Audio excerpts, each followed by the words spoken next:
बोला पुंडलिक वरदा हरी विठ्ठल श्री ज्ञानदेव तुकाराम पंढरीनाथ महाराज की जय। माऊली श्री ज्ञानेश्वर महाराज की जय। जगद्गुरु श्री संत तुकाराम महाराज की जय। छत्रपती श्री शिवाजी महाराज की जय। छत्रपती श्री संभाजी महाराज की जय। नमस्कार मित्रांनो, स्वागत आहे तुमचं आमच्या चॅनलवरती। तर आत्ता आम्ही आलेलो आहे उरुळ कांचनमध्ये। येण्याचं कारण काय आहे? काय कारण येण्याचं? पालखीसाठी वारकरी आले तर त्यांच्यासाठी आम्ही दान धर्म चालू आहे। इथे दान धर्म चालू आहे, कारण पुण्य केल्यानेच तुम्हाला पुढे फळ भेटतील चांगले देवाच्या कृपेने। आमचे मामाश्री आणि आमच्यासोबत आमचे दुसरे मामा सोन्या मामा हे आहेत आत्ता, आणि हे आमचे छोटे छोटे बंधू हे पण आहेत आत्ता आमच्यासोबत। तुम्ही पाहू शकता। आता आपल्या मामाला विचारू यांना आपण काय वाटते आत्ता। मामा तुम्हाला काय वाटते? आपण कुठे आहोत आत्ता? जरा इंट्रोडक्शन द्या। आपण इथं जोगेश्वरी मिसळवरती आहे। हां, तिथं आपण दरवर्षी नेहमी आपण हे करत राहतो। जेवढे काय वारकरी येतील तेवढ्या वारकऱ्यांसाठी आपण पाणी, चहा किंवा आता यावर्षी फरसाण ते भरपूर काय असे इव्हेंट केलेले असतात। आता तुम्ही हा इव्हेंट बघू शकता की किती गर्दी आहे, आणि हे सकाळी 7 वाजल्यापासून ते दुपारी 4-5 वाजेपर्यंत आपण कंटिन्यू चालू ठेवतो। तुम्ही याचं पुढचं आणखी व्हिडिओमध्ये तुम्हाला ह्या सगळ्या गोष्टींचा आस्वाद भेटेलच। मित्रांनो, तुम्हाला मागच्या कॅमेऱ्याने आम्ही दाखवतो या ठिकाणी कशी किती वारकरी लोकांची किती गर्दी आहे, आणि या ठिकाणी काय काय वाटप केले जाते हे सगळं आम्ही आता बॅक कॅमेऱ्याने दाखवतो तुम्हाला। तर तुम्ही पाहू शकता किती वाजेपर्यंत असतील संध्याकाळी? पूर्ण दिवसभर चालू असते मित्रांनो या ठिकाणी। आता आम्ही उरुळ कांचन मध्ये आहे। आज कितवा दिवस आहे दिंडीचा? आज दिंडीचा 4था दिवस आहे। काल दिंडी उरुळी कांचनमध्ये थांबलेली होती, आणि आज या ठिकाणी विसावा घेऊन इथून हे लोक पुढे जाणार आहेत। हे पाहू शकता। कधीपासून करताय काय? तुम्ही पंढरीला जाताय? पंढरपूरला जाता का इथून? आम्ही पंढरपूरला जात नाही, मग पण महाराष्ट्रात जोगेश्वरी मिसळ या उद्योग समूहातर्फे आम्ही दरवर्षी की वारीत जे येणारे माऊली भक्त आहेत, माऊली आहेत, त्यांची सेवा करायला आम्हाला आमच्या ग्रुपमार्फत सचिन शेठ हरगुडे पाटील, संस्थापक अध्यक्ष जोगेश्वरी मिसळ यांच्यामार्फत आम्ही सगळीकडं महाराष्ट्रात जिथं आमच्या शाखा आहेत त्या सर्व शाखांच्या मार्फतून आम्ही सेवा करत असतो। हां, ते आहे बरोबर। पण आता हे जे लोक इथं काल थांबलेले, हो, ते त्यांच्याबद्दल काहीतरी सांग। त्यांच्यासाठी आपण काय काय केलं आहे? त्यांच्यासाठी आम्ही काय करतो, इथं जे लोक थांबतात त्यांच्यासाठी आम्ही झोपायची व्यवस्था करतो, पाण्याची व्यवस्था करतो, राहण्याची व्यवस्था करतो, जेणेकरून त्यांच्याकडे जी काही कोणी गोष्टी कमी आहेत, वारीमध्ये ज्या गोष्टी आणता येत नाही त्या सर्व गोष्टी आम्ही पुरवतो, आमच्याकडे पुरवल्या जातात। एक सेवा असावी म्हणून आम्ही हे सगळं केलं जातं। देवासाठी आम्ही केलं जातं, जेणेकरून काय होतं, काही गोष्टी आम्हाला जाता येत नाही पंढरीला, आपण जे जाऊ शकत नाही ते आपण यांना मदत करून आपण आपल्याला काय ते मिळवण्याचा प्रयत्न करतो। आणि जे सचिन शेठचे वडील आहेत, म्हणजे ते लहू शेठ हरगुडे, हे वारी स्वतः घेऊन जातात। त्यांची एक जोगेश्वरी केसनमधून वारी असते, दिंडी असते, ते वारीवर त्यांची एक स्वतःची ही दिंडी आहे, श्रद्धा म्हणून ते पण यासाठी सपोर्ट करतात। का तुमचं नाव काय? माझं नाव राहुल चव्हाण। मी एक सदस्य आहे जोगेश्वरी मिसळ उद्योग समूहामध्ये। पण आमच्या ज्या सर्वांकडून जी गोष्ट करून घेतली जातात ती गोष्ट जे संस्थापक आहेत, संस्थापक अध्यक्ष सचिन शेठ हरगुडे पाटील जोगेश्वरी मिसळ त्यांच्या मार्फत ही सेवा केली जाते। अच्छा अच्छा अच्छा, छान वाटलं का? रामकृष्ण, धन्यवाद। रामकृष्ण हरी, रामकृष्ण हरी, रामकृष्ण हरी, रामकृष्ण हरी, रामकृष्ण हरी, रामकृष्ण हरी, रामकृष्ण हरी बनकी, रामकृष्ण हरी। मित्रांनो, जर तुम्ही वारीमध्ये येत असाल तर वारीमधली टेम्पररी गोष्ट म्हणजे गंध लावायची।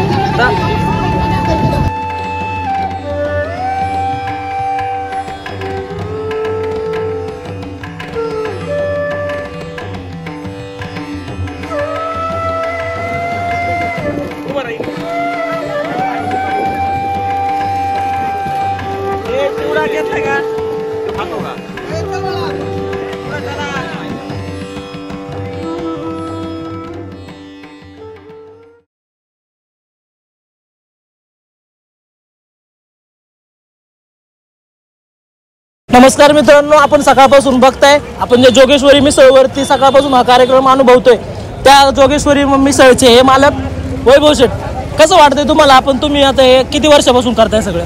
आम्ही हे गेल्या 5 वर्षापासून करतोय। रस्त्याने चालणाऱ्या लोकांना आपण काहीतरी देणं लागतो, या हिशोबाने आम्ही त्यांना फराळ वाटप चालू असतं. म्हणजे आपण चहा, फक्त पाणी, बिस्किट, केळी. आपल्यासाठी एक फक्त खारीचा वाटा म्हणून आपण या सगळ्या गोष्टी करत आहे. आता हे जे लोक चाललेत यांच्याकडून आपल्याला काय काय प्रतिसाद भेटतो, कसं काय वाटतं याच्यातून? काय नाही, लोक सगळं हा सोहळाच असा आहे की ह्या सोहळ्याला म्हणजे शिस्त लावायची किंवा कशाची गरज नसते. हा सोहळा ऑटोमॅटिक सोहळ्याच्या पद्धतीने चालू असतो. ह्या सोहळ्यातील लोक माऊली जे असतात ते लोकांना अजिबात त्रास वगैरे होऊन देत नाही. आता मी आज पाहिलं की जवळपास तुमची संपूर्ण फॅमिली ह्याच्यामध्ये इन्व्हॉल्व आहे. हो, चांगले बऱ्यापैकी आपण बघितलंय की हे इथून सुरुवात होती. अजून आपण बरेच लोकांचे इंटरव्ह्यू घेऊ, जसे काही त्यांच्या घरचे आणखीन बऱ्याच लोकांना भेटायचे. तर धन्यवाद. रामकृष्ण हरी. तर मित्रांनो, फायनली आता श्री संत जगद्गुरू तुकाराम महाराजांची पालखी या ठिकाणी आलेली आहे. आपण या व्हिडिओमध्ये पाहू शकता.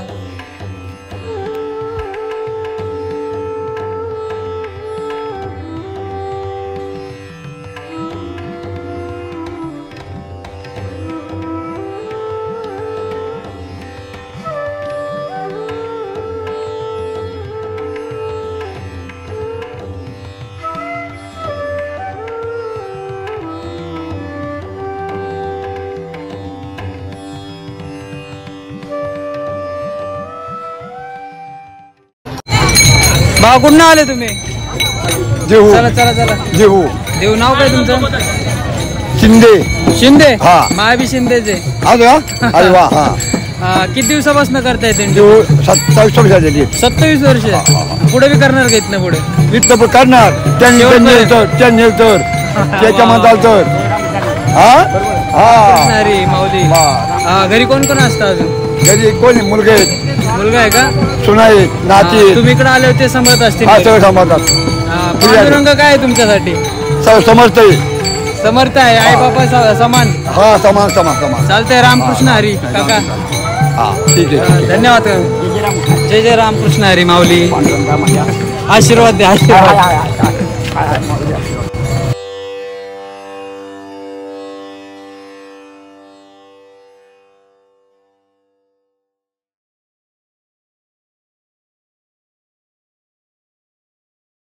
दोन वर्ष झाले वारी करताय.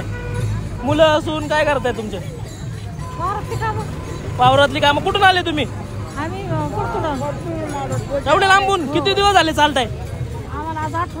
8 दिवस झाले चालताय ना. आता इथून तुम्ही डायरेक्ट पंढरपूर. मानलं पाहिजे बाबा तुम्हाला. पांडुरंगाच्या मनावर सगळं जे काय आहे ते. आता असं कसं? पांडुरंग तुम्हाला अजून 10 वर्ष तरी चालून देणार. आता 100% तुमच्या आशीर्वादावर तर आम्ही आहे. मग कधी एवढ्या ह्याच्यात कधी पांडुरंग अनुभवायला भेटला का नाही? कधी कुठं दिसल्यासारखं काय?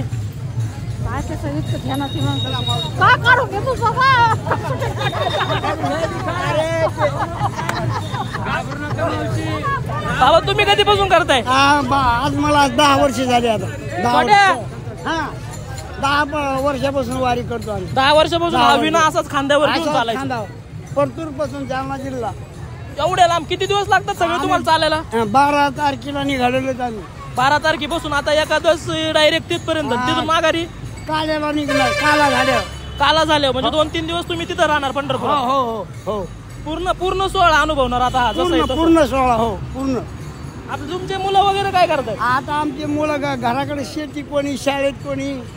आता 10 वर्षापासून म्हणल्यावरती मग तुम्ही इथून ज्या वेळेस जायचं तर घरी शेतीचं वगैरे कोण सांभाळायचं? शेती मजूर लावून करतो काही, मुलगा करतो काही. पण जे काय सगळं जे काय करताय ते फक्त विठ्ठलासाठी. आता आता मोकळे. याच्यामधून आपली काही अपेक्षा नाही. जायचं, दर्शन घ्यायचं, माघारी दर्शन घ्यायचं. गावात माऊलीची पूजा करायची, मारुती पांडुरंगाची पूजा करायची. 4ला उठून पूजा करायची 6 वाजेपर्यंत. आणि मग शेतीमध्ये आपली चक्कर मारायची. आता जोपर्यंत पायी चालतात तोपर्यंत वारी चालू. नक्कीच करणार. 100%. हो. रामकृष्ण हरी.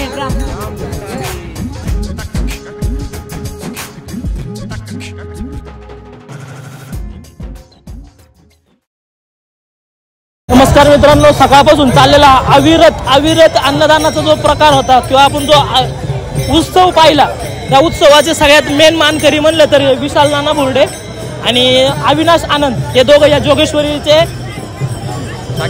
सोगेश्वरी शाखेचे स्वतः मालक आहेत. आपण त्यांच्याबरोबर एक संवाद साधूया की यांना कशापासून हे करताय, कसं करतायत, ह्या सगळ्या गोष्टींचा आपण त्यांच्यावरती काय काय अनुभव येतोय ह्या सगळ्या गोष्टींची माहिती घेऊया. पहिला प्रश्न मी विशाल नानांना विचारेन की तुम्ही हे जे करताय याला किती वर्ष झालं तुम्ही हे अविरत असा अन्नदानाचा हे करताय? म्हणून अन्नदानाचा आम्ही हा कार्यक्रम दरवर्षी म्हणजेच आम्ही हॉटेल चालू केल्यापासून हा करत आहे. 2020 साली आमचं हॉटेलचं ओपनिंग झालेलं आहे. त्या वर्षापासून आम्ही हे अन्नदानाचा कार्यक्रम करत आहे. आज हे 5वं वर्ष आमचं चालू आहे आणि हे अशा रीतीने कायमस्वरूपी चालू राहणार आहे ही आमची गॅरंटी आहे. आनंद, तर तुम्हाला ह्याच्यामधून काय अनुभव भेटतो किंवा असं कुठली गोष्ट येते की एक मनाला शांती किंवा बऱ्याच गोष्टी असतात त्याच्यामध्ये तुम्ही काय सांगणार त्याच्याबद्दल? तसं सांगायचं गेलं तर म्हणजे आपण एक प्रकारची सेवा वारकऱ्यांसाठी जे करून आपल्याला पुण्य लागल वारकऱ्यांची गैरसोय होऊ नये अन्न पाण्याची त्या हेतूने आपण त्यांना देत असतो. सर्वांच्या म्हणजे एखाद्याचा पोटाचा खागा असेल तो सुद्धा भरून निघेल ह्या हिशोबाने आपण त्यांना अन्नदान करायचा प्रयत्न करत असतो. याचा अर्थ असं यांचं म्हणणं मागं असं हेतू आहे की चला समजा आपल्याला आपल्या परीने तिथं 40 दिवस किंवा 12 दिवस 15 दिवस वारी करता येत नाहीये, तर त्यासाठी विठ्ठलाची सेवा करण्यासाठी आपल्याकडून जे काही घडेल एक दिवसाचा पूर्ण अन्नदान. आता मी सकाळी 7 वाजल्यापासून इथं अनुभव घेतोय, तर सकाळी 7 वाजल्यापासून आता जवळपास 4 वाजल्यात तरी आणखीनही त्यांचं अन्नदान चालूच आहे. सो तू विचारा त्यांना काय? माझा प्रश्न असा आहे की तुम्ही जे अन्नदान करता ते एक देवधर्माचं काम आहे, पण हे करण्याच्या मागचा तुमचा हेतू काय आहे? हेतू म्हणजे असं काय नाही, आमची मनापासून इच्छा एकच आहे की वारकऱ्यांची आमच्या हातून सेवा घडावी, देवाची सेवा घडावी आणि सर्वांना आमच्याकडून सेवा घडवून सर्वांचं आम्हाला पुण्य लागावं हीच आमची इच्छा आहे. आम्हाला लाभो व त्यांच्या आशीर्वादाने आमचं हे हॉटेल वगैरे चालू आहे. ते आमचे कस्टमर्स आहेत, त्याच्यातले निम्मे अर्धे किंवा सगळे सोयरे आहेत, आमचे नातेवाईक आहेत, हे त्यांच्यामुळं आमचं हे हॉटेल चालू आहे. त्यांचे आशीर्वाद हे आमच्या कायमस्वरूपी मागच असणार आहेत. आशीर्वाद मिळावे त्यासाठी आपण हे सर्व करतो. आणि एक महत्त्वाचा आजचा प्रश्न हा की हे बघा असं बोलतात की जर मैत्रीमध्ये आपण जर 2 मित्रांनी जर बिझनेस सुरू केला तर त्या बिझनेसमुळे मित्रांमध्ये फूट पडते, हे तुम्हाला किती सत्य वाटतं? याबद्दल तुमचं काय मत आहे? हे पूर्णपणे सगळं काही खोटं आहे. म्हणजे हे गैरसमज आहेत. म्हणजे ह्याच्या सांगण्यावरून त्याच्या सांगण्यावरून ह्या केलेल्या गोष्टी असतात. मैत्रीमध्ये समजूतदारपणा, आपल्या एकमेकांना समजून घेणं, विश्वास, डोळे झाकून ठेवलेला विश्वास, ह्या सगळ्या गोष्टी महत्त्वाच्या असतात. त्याशिवाय म्हणजे मैत्री हे जे सांगतात ना लोक की मैत्रीमध्ये व्यवसाय करू शकत नाही, त्यांना आम्ही जर पूर्णपणे चुकीचे ठरवू याची आम्ही शाश्वती देतो. मित्रांमध्ये धंदा म्हणजे बिझनेस वगैरे हा हे लोकांचा गैरसमज नाही होत ते त्यांना सांगण्यासाठी म्हणजे आमच्या दोघांचा व्यवसाय 4 ते 5 वर्ष झालेला चालू आहे. आमच्या दोघांमध्ये टिकलेला ह्याच्यातला विश्वास एकमेकांवर डोळे झाकून आहे आणि हा इथून पुढे असाच राहणार आहे.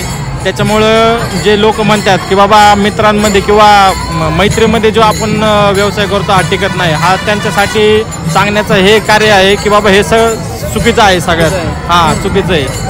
तर नाही, ह्या सर्व गोष्टी चुकीच्याच आहेत. म्हणजे हे सांगणार ह्याच्याकडून ऐक त्याच्याकडून ऐक लोकांनी कान भरले जातात. विश्वास पाहिजे, विश्वास पाहिजे. कारण आपण शेवटी बिझनेस किंवा पार्टनरशिप कधी करतो की आपला मित्र जवळचा आहे, आपण त्याच्यावर आधी विश्वास ठेवतो, त्यानंतर आपण हा बिझनेस करतो. मग तो हा विश्वास कायमस्वरूपी टिकला गेला पाहिजे. त्याच्या सांगण्यावरून त्यांनी काही केलं नाही पाहिजे. सगळं काही व्यवस्थित चालतं, सुरळीत चालतं. मित्र बी बरोबर पाहिजे ना. बरोबर. मित्र पुढचा चुकीचा असल्यावरती मग बिझनेस करण्यात काय अर्थ नाही. अजिबात नाही. तो मित्र नालायक वृत्तीचा असेल तर त्याला आपण काय करू शकत नाही. सरळ बोलायची एकच पद्धत म्हणजे फक्त नियत चांगली असावी. दोघांच्या नियत मध्ये बिझनेस असावा. दोघा जेवढ्या पद्धतीने आपल्या एकमेकांवरती विश्वास ठेवून सोबत संवाद साधला तर बिझनेस कधीही चांगला होऊ शकतो. सो मित्रांनो, यांच्या मुलाखतीतून आपल्याला ह्याच गोष्टी शिकायला भेटतात की बिझनेस हा करायचा. आपण आतापर्यंत ऐकत आलो की मराठी लोक बिझनेस करू शकत नाही. का नाही करू शकत? तर आपली नियत किंवा आपण जे ठराविक गोष्टी आपल्या मनामध्ये घेऊन चालतो की बाबा असं आपल्याकडून बिझनेस होणार नाही, हेच गोष्टी कारणीभूत ठरतात की आपल्याकडून पुढे बिझनेस क्लिअर होत नाहीत. तर आता यांचा बिझनेस जवळपास 5 वर्ष आहे. मी विठ्ठलाकडे हीच अपेक्षा करेल की यांचा बिझनेस हा 5 नाही असाच 50 वर्ष चालत राहू दे. तुम्ही करताय, तुमच्या मुलांनी सोबत बिझनेस करू दे आणि आम्हाला प्रतिसाद दिल्याबद्दल तुमचे खूप खूप आभार. धन्यवाद. टाळ घोष कानी येते ध्यानी विठ्ठलाची मूर्ती, पांडुरंगी जाहलो हो चंद्रभागा तीर, चालला नामाचा गजर, इडापिडा टळून जाती, देहाला या लाभे मुक्ती. नाम रंगी रंगलो हो, संतांचे माहेर, चालला नामाचा गजर. देव दिसे ठाई ठाई, भक्तीन भक्ता पायी. सुखालाही आला या हो, आनंदाचा पूर, चालला नामाचा गजर. अवघे गरजे पंढरपूर, चालला नामाचा गजर. चालला नामाचा गजर.